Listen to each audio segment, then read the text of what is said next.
Plus je m'enfonce dans le rabbit hole des sanctions canadiennes en Haïti, plus j'ai l'impression de m'éloigner des gangs armés et de me rapprocher plutôt du côté obscur des déficiences chroniques de la politique étrangère canadienne en Haïti. Je viens de parler au téléphone avec Salim Sukkar. Il n'a pas accepté de enregistrer cette conversation, ni vidéo, ni audio. Donc, il ne voulait pas, mais il m'a quand même dit que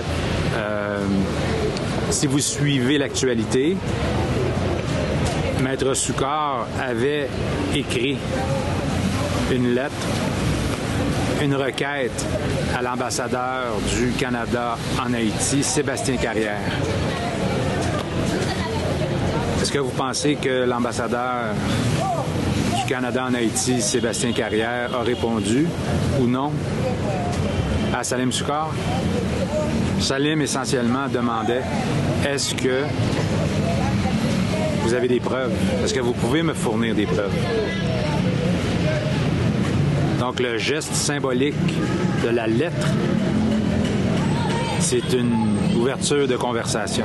Salim Sukkar, c'est pas n'importe qui. Faites vos recherches sur Salim Sukkar, vous allez voir que c'est pas n'importe qui.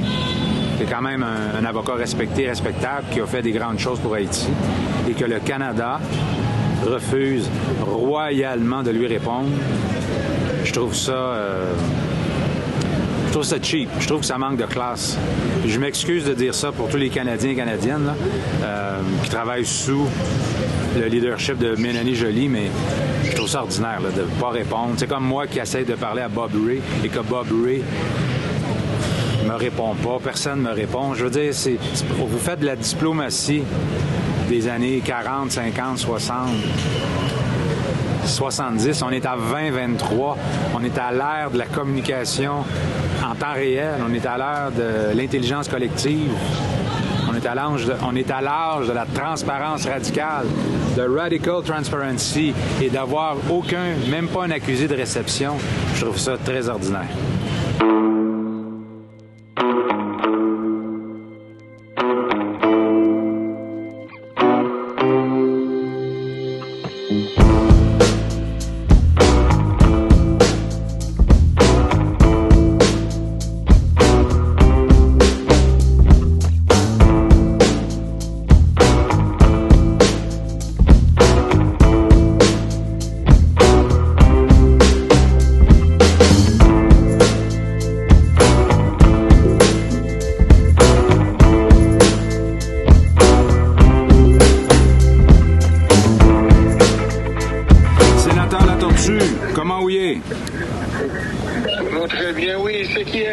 Pierre Côté, le Canadien. On se connaît, on a travaillé ensemble sous Martelly-Lamotte.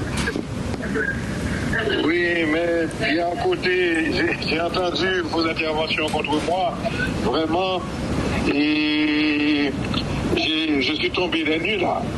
Bah, parler de moi sans vraiment dire des choses absurdes. Non, mais sénateur, à l'époque, c'était pour ouvrir une conversation avec vous. Et puis, malheureusement, vous n'aviez pas retourné l'appel, mais l'idée, c'était d'ouvrir une conversation. Et je suis très heureux que vous me rappelez aujourd'hui. On va pouvoir enfin ouvrir cette conversation.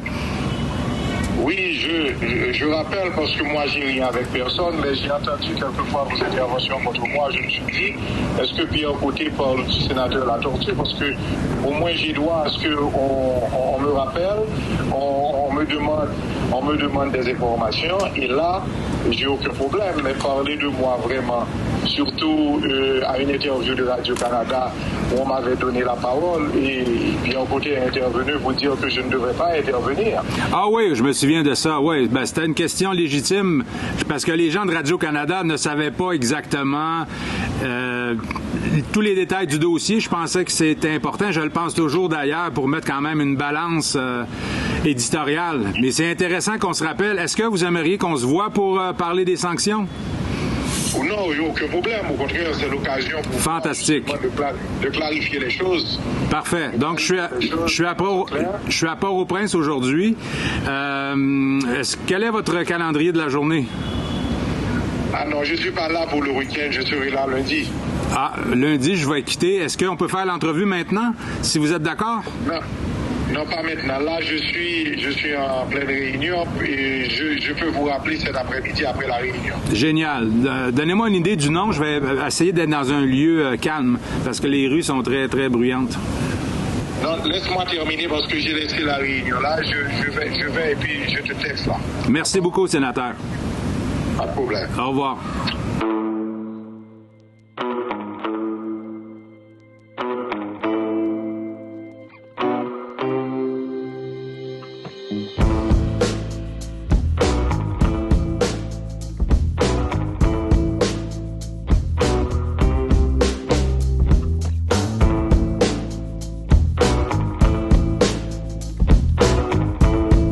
Comme Hervé Fourcon plus tôt, Yuri la Tortue ne m'a jamais rappelé. Pour le droit à l'information du public, j'ai senti le devoir de partager ces conversations privées avec la communauté. Je les considère d'intérêt public. Pour des raisons encore inexpliquées, l'ancien président du Sénat, Joseph Lambert, a quant à lui accepté cordialement de s'entretenir avec moi. Sénateur Lambert. OK. Comment ça va? Moi, vous allez bien? Oui, moi en forme. Joe Lambert, l'honorable, the man, l'homme, la légende. Aïe, aïe, aïe. Quelqu'un qui est maltraité, martyrisé, sans raison. Exactement, exactement. Ah oui. Sénateur Lambert, vous savez que je suis en Haïti pour enquêter sur les sanctions canadiennes. Je comprends pas qu'est-ce qui se passe. Alors, je voulais laisser la parole aux sanctionnés parce que ont-ils vraiment des liens? Avez-vous vraiment des liens avec des gangs armés? J'ai envie de vous entendre. Est-ce qu'on peut se rencontrer pour en parler?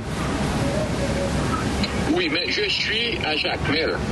OK. Je ne suis pas à Port-au-Prince. OK. Et Jacmel, c'est à quelques 200 kilomètres de Port-au-Prince. OK, ben je comprends très bien. Vous savez, avec cette histoire de martissant, tout ça, etc., je ne veux pas courir encore le risque de me faire bastonner ou agresser par des gangs comme ça a été un jour avant la fin de mon mandat du côté du Champ-Mars. Oui, je me souviens très bien. Votre œil va mieux, finalement?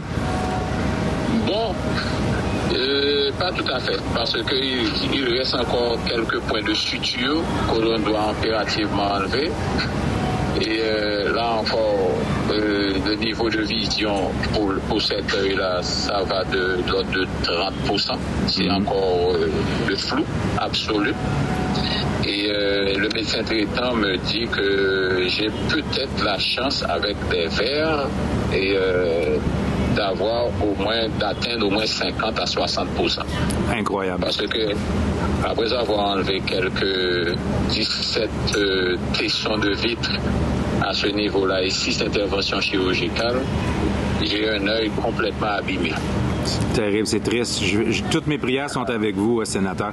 Dites-moi, on pourrait se parler maintenant, si vous êtes d'accord, puis moi, ça ferait bien mon affaire de pouvoir vous entendre maintenant, étant donné que vous êtes à Jacmel et moi, je suis à Port-au-Prince et je quitte très bientôt. Alors, qu'est-ce que c'est que cette histoire-là? Qu'est-ce que vous répondez au Canada? Certainement, je dirais que le Canada que j'ai connu, le Canada avec ce que je peux appeler ce système à grande démocratie et qui respecte les droits des personnes, j'ai été vraiment stupéfait. Et quand j'ai su que le Canada, j'ai appris via l'ambassadeur canadien que j'allais être sanctionné par le Canada pour les raisons que vous savez. Et plus particulièrement mes connexions avec les gangs, financement de gangs et autres, etc. Et ce qui m'a surtout surpris, c'est parce que une semaine avant, j'étais en réunion accompagné du sénateur Yuri la Tortue à l'ambassade du Canada même, en train de discuter et voir la meilleure stratégie à adopter pour essayer de freiner les actions des gangs. Et cette délégation était conduite par de hautes personnalités et du ministère des Affaires étrangères, de la Défense. Il y a eu même un colonel ou un général qui était présent, tout ça, etc. Et ce n'est qu'une semaine après que la nouvelle est tombée, eh bien, j'étais sanctionné par le Canada. Sénateur Lambert, pourquoi ils font ça?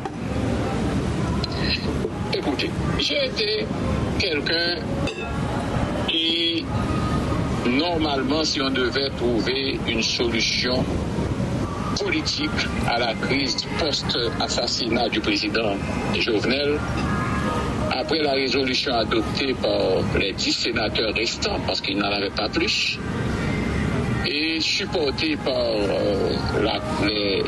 la société civile et bon nombre d'acteurs politiques, pas des moindres, j'ai été celui qui devait être le président pour assumer le rôle du exactement, président. Exactement. Vu que certainement, quand maintenant on fait quelque chose en Haïti, ou bien quand on veut faire quelque chose en Haïti, si on n'a pas la bénédiction de l'oncle Sam, c'est sûr et certain qu'on ne va pas pouvoir le faire. Mais je pensais que peut-être avec cette solution, qui soit la plus proche possible de la Constitution, et ça a été la solution pour moi, la solution acceptable.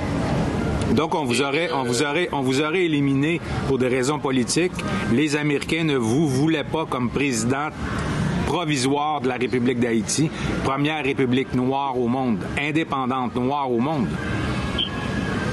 Vous savez, Haïti a une histoire et on n'a pas besoin d'aller loin dans l'histoire d'Haïti pour savoir ce qui anime l'âme haïtienne. Et comment pour accéder à un poste quelconque, et plus particulièrement à la magistrature suprême de l'État, comment ne pas pouvoir accepter ou refuser d'accepter que les institutions légitimes, avec des élus légitimement élus, supportés par l'international, par les différents acteurs politiques de la société civile haïtienne, comment ne pas accepter une telle proposition, une telle démarche? Si on n'a pas cette bénédiction, on n'a pas la bénédiction de l'oncle Sam, c'est certainement on ne peut pas accéder à ce poste. C'est dommage. C'est dommage parce que je suis sûr que dans l'état actuel des choses, si on avait accepté cette solution qui soit la plus proche possible de la Constitution, on aurait très certainement pris certaines dispositions et faire accepter certaines dispositions par des élus qui soient le plus légitimes que possible. Je comprends. Sénateur Lambert, j'ai rencontré Maître André Michel, je ne sais pas vos liens avec lui, là, mais il parlait, puis d'autres observateurs font que en Haïti, en politique, tu ne peux pas faire de politique justement sans un lien avec les gangs armés. Et ma question en ce sens-là est, est-ce que Joe Lambert est les mains blanches à 100% et les 19 sanctionnés sont innocents 100%? Donnez-moi votre avis là-dessus. Comment réagissez-vous à ça? On est en Haïti. On connaît Haïti. Je connais Haïti. Joe Lambert, il est clean. Aucun lien. Moi, je vais vous faire un bref aperçu historique. En 2008, quand j'étais président de l'Assemblée nationale pour la première fois, j'étais celui qui, dans mon discours du 1er janvier 2008, au Gonaïve, avait demandé de mettre en veilleuse certains articles de la Constitution pour qu'une fois pour toutes, on élimine cette pratique qui visait, qui en fait donnait aux kidnappeurs une certaine latitude. J'avais même dit ceci, que les kidnappeurs devaient être traités et même, je dirais, traqués comme des bêtes sauvages jusqu'à leur dernier retranchement. Ça, c'était le 1er janvier 2008, Joseph Lambert. J'étais celui qui avait demandé de mettre en veilleuse certains articles de la Constitution pour que la peine de mort soit appliquée pour les kidnappeurs et les gangsters. Ça, c'était en 2008. Ça, c'est un. Deux. Quand j'étais accepté et voté par mes pairs sénateurs pour devenir président de la République provisoire, eh bien, je ne pouvais pas aller prêter serment au Sénat de la République, au Parlement haïtien, parce que les gangs avaient envahi la zone, tiré sur le Parlement et même atteint des journalistes, blessé des journalistes qui déjà étaient présents au Parlement pour les cérémonies de prestation de serment. Je comprends. Et les gangs, Joseph Lambert met en défi un quelconque haïtien, je dis un quelconque haïtien, voire un étranger, d'une quelconque relation avec quel que soit le gang ou les gangs armés de ce pays. Aucune relation. Et je suis peut-être de ceux qui soient en mesure de le dire haut et fort. J'ai horreur des gangs. Et en 2022, j'étais celui qui, au cours d'une séance en 2020-2021, et au cours d'une séance au Sénat de la République, le Premier ministre Séan était présent. J'ai pris mon courage à deux bras pour dénoncer le sénateur, le député Prétan Bélisaire, qui était de mèche avec le premier chef de gang en opération dans l'aire métropolitaine. Il s'appelle M. Arnel. Oui, Arnel Bélisaire, pas Don Cato, je m'excuse. Arnel Joseph. Oui. J'étais celui qui a eu à le dénoncer publiquement en séance publique. Oui, je me souviens très bien. Et voilà qu'aujourd'hui, celui qui dénonçait les gangs et le kidnapping depuis 2008, qui continue à le dénoncer en 2022, 2020, 2021, 2022, et en 2022, j'ai été très surpris de voir que je suis dans la liste. Incroyable. Je ne peux pas dire, mais incroyable. Le premier dans la liste des gens sanctionnés par le Canada pour connivence avec les gangs. Ça, c'est dur. Et c'est dur et ça fait mal. Et ça fait mal, non seulement à moi, à ma famille, mais ça fait mal aussi au peuple haïtien. Parce que le peuple haïtien sait que Joseph Lambert n'a jamais eu de connexion à un niveau ou à un autre avec les gangs armés de ce pays. Je comprends. Joseph Lambert est un cas d'espèce. Sénateur Lambert, je vais vous laisser par 3 questions. Laissez-moi poser les 3 questions. Vous pourriez ensuite formuler votre réponse. Première question, c'est Sénateur Lambert, Joseph Lambert, dit Joe Lambert, coupable ou non coupable? Deuxième question, est-ce que l'ambassadeur du Canada en Haïti, Sébastien Carrière, devrait être rappelé au Canada? Et troisième question, qu'est-ce qu'on fait maintenant pour sortir Haïti de cette situation? Comment sauver Haïti? Je vous laisse le mot de la fin, sénateur.